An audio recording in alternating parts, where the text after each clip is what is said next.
Assalamualaikum warahmatullahi wabarakatuh. Salam sejahtera bagi kita semua.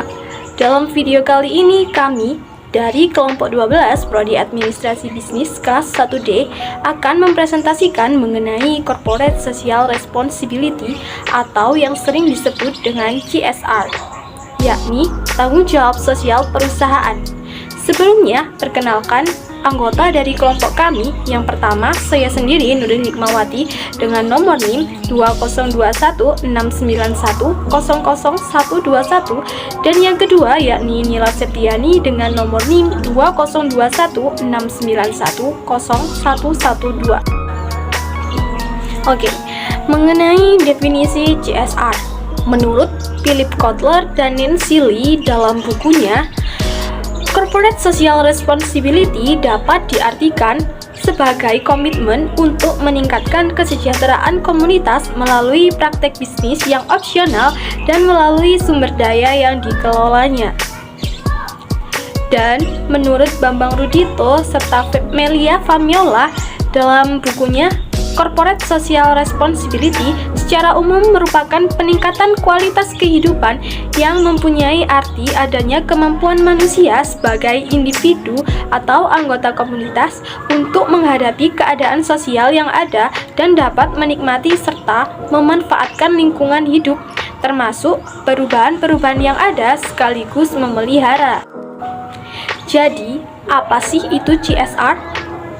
Corporate Social Responsibility atau CSR, yakni tanggung jawab sosial perusahaan, merupakan bentuk tanggung jawab perusahaan terhadap lingkungannya bagi kepedulian sosial maupun tanggung jawab lingkungan dengan tidak mengabaikan kemampuan dari perusahaan. Berdasarkan perkembangannya, konsep CSR sendiri dipopulerkan pada tahun 1953 dengan diterbitkan buku bertajuk Social Responsibilities of the Businessman karya Howard F. Bowen yang kemudian menjadikan Howard Bowen dikenal dengan Bapak Corporate Social Responsibility. CSR menarik perhatian internasional sejak tahun 1992 ketika diselenggarakan KTT Bumi atau Earth Summit di Rio de Janeiro, Brazil. Pentingnya CSR terkait dengan peran strategis dari korporasi dalam menunjang pembangunan yang berkelanjutan atau sustainable development yang berbasis pada keberlanjutan ekonomi dan keberlanjutan lingkungan. Pertemuan ini menghendaki agar eksploitasi ekonomi dalam aktivitas korporasi tetap memperhatikan keseimbangan dan daya dukung lingkungan hidup. Perusahaan semestinya melakukan upaya-upaya untuk menyeimbangkan peran ekonominya dengan akibat-akibat yang ditimbulkan oleh aktivitas ekonomi tersebut, baik terhadap manusia maupun lingkungan hidup di sekitarnya. Perhatian terhadap CSR semakin berkembang setelah diselenggarakannya World Summit on Sustainable Development atau WSSD pada tahun 2002 di Johannesburg, Afrika Selatan. Pertemuan ini melengkapi prinsip pembangunan berkelanjutan yang dihasilkan dalam KTT Rio. Jika pada KTT Rio, Sustainable Development berakar pada Economic and Environment Sustainability, maka WSSD Johannesburg menambahkan Social Sustainability dalam konsep pembangunan berkelanjutan. John Elkington dalam bukunya Cannibals with Frogs: The Triple Bottom Line in 21st Century Business 1998 terdapat 3 komponen penting sustainable development, yakni economic growth, environmental protection, dan social equity. Elkington mengemas CSR ke dalam 3 fokus, yakni 3P, singkatan dari Profit, Planet, dan People. Perusahaan yang baik tidak hanya memburu keuntungan ekonomi belaka, melainkan pula memiliki kepedulian terhadap kelestarian lingkungan dan kesejahteraan masyarakat. Yang mana ketiga aspek ini merupakan patokan untuk penerapan Corporate Social Responsibility dan menjadi dasar diberlakukannya sertifikat ISO 26000 mengenai Guidance of Social Responsibility pada tahun 2010. Seorang profesor dari Universitas Chicago dan pemenang Nobel Ekonomi pada tahun 1976, yakni Milton Friedman. Beliau mengemukakan pandangannya mengenai CSR. Pada tahun 1962, dalam bukunya Capitalism and Freedom, dia merumuskan pandangannya mengenai tanggung jawab sosial perusahaan.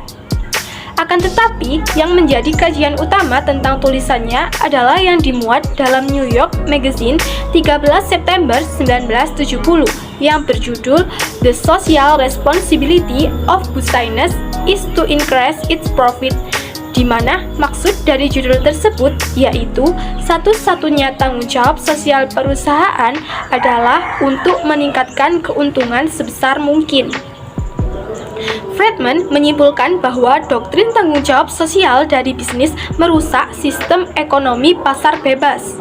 Dan dalam bukunya, Capitalism and Freedom menyatakan bahwa dalam masyarakat bebas terdapat hanya satu tanggung jawab sosial untuk bisnis, yakni memanfaatkan sumber dayanya dan melibatkan diri dalam kegiatan-kegiatan yang bertujuan meningkatkan keuntungan, selama hal tersebut dibatasi aturan-aturan tertentu dan kompetisi terbuka, bebas tanpa penipuan atau kecurangan. Friedman menekankan bahwa tanggung jawab itu hanya terbatas pada lingkup mendatangkan keuntungan. Dengan demikian, tanggung jawab sosial perusahaan hanya dinilai dan diukur berdasarkan sejauh mana perusahaan itu berhasil mendatangkan keuntungan sebesar-besarnya. Jadi, perusahaan tidak perlu menurunkan harga produk atau membatalkan kenaikan harga produk demi mencegah terjadinya inflasi. Atau mungkin dalam menerima tenaga kerja baru, perusahaan tidak perlu memprioritaskan tenaga kerja yang sudah lama menganggur. Pendapat ini tentu masih bisa kita pahami, di mana untuk masalah inflasi dan pengangguran bukan merupakan tanggung jawab perusahaan secara tidak langsung. Friedman juga mengatakan bahwa perusahaan tidak perlu mengeluarkan biaya lebih banyak dalam mengurangi polusi daripada apa yang perlu demi kepentingan perusahaan dan apa yang dituntut oleh hukum demi terwujudnya tujuan sosial, yakni memperbaiki lingkungan hidup. Hal ini lebih sulit untuk diterima karena lingkungan hidup merupakan unsur yang sangat penting dalam tanggung jawab sosial perusahaan. CSR juga diatur dalam undang-undang seperti Undang-Undang Nomor 40 Tahun 2007 tentang perseroan terbatas. Kewajiban harus melakukan tanggung jawab sosial dan lingkungan adalah perseroan yang menjalankan kegiatan usahanya di bidang yang berkaitan dengan sumber daya alam. Tanggung jawab sosial dan lingkungan merupakan kewajiban perseroan yang dianggarkan dan diperhitungkan sebagai biaya perseroan yang pelaksanaannya dilakukan dengan memerhatikan kepatutan dan kewajaran. Jika perseroan tidak melaksanakan kewajiban untuk melaksanakan tanggung jawab sosial dan lingkungan ini, maka akan dikenakan sanksi sesuai dengan ketentuan peraturan perundang-undangan pasal 74. Dalam Undang-Undang Nomor 25 Tahun 2007 tentang penanaman modal, Pasal 15 Undang-Undang Nomor 25 Tahun 2007 ini menegaskan bahwa dalam melaksanakan penanaman modal baik terhadap pihak penanam modal asing maupun lokal, berkewajiban memerhatikan prinsip tata kelola perusahaan yang baik atau GCG dan juga harus melaksanakan tanggung jawab sosial perusahaan atau CSR. Dan dalam Undang-Undang Nomor 19 Tahun 2003 tentang BUMN, Pasal 88 ayat 1 dan 2 Undang-Undang BUMN menegaskan bahwa BUMN dapat menyisihkan sebagian labanya untuk keperluan pembinaan usaha kecil atau koperasi serta pembinaan masyarakat sekitar BUMN. Ketentuan lebih lanjut tentang pelaksanaan Pasal 88 Undang-Undang BUMN ini kemudian diatur dalam Kepmen BUMN Nomor 236 MBU 2003 yang terakhir kali diubah dengan Peraturan Menteri BUMN Nomor 9 MBU 7 2015 tentang program kepemilikan, kemitraan, dan program bina lingkungan badan usaha milik negara. Community development didefinisikan sebagai kegiatan pengembangan masyarakat yang diarahkan untuk memperbesar akses masyarakat untuk mencapai kondisi sosial ekonomi apabila dibandingkan dengan sebelum adanya kegiatan pembangunan. Program Community Development memiliki 3 karakter utama, yaitu yang pertama berbasis masyarakat atau community based, yang kedua berbasis sumber daya setempat atau local resource based, yang ketiga berkelanjutan atau sustainable. Alasan penting perusahaan melakukan program community development, yaitu yang pertama, izin lokal untuk beroperasinya perusahaan dalam mengembangkan hubungan dengan masyarakat lokal. Yang kedua, mengetahui sosial budaya masyarakat lokal. Yang ketiga, mengatur dan menciptakan strategi ke depan melalui program community development. Reputasi hubungan baik antara perusahaan dengan masyarakat lokal dan community development dapat menciptakan kesempatan usaha yang baru. Sekian presentasi dari kelompok kami. Wassalamualaikum warahmatullahi wabarakatuh.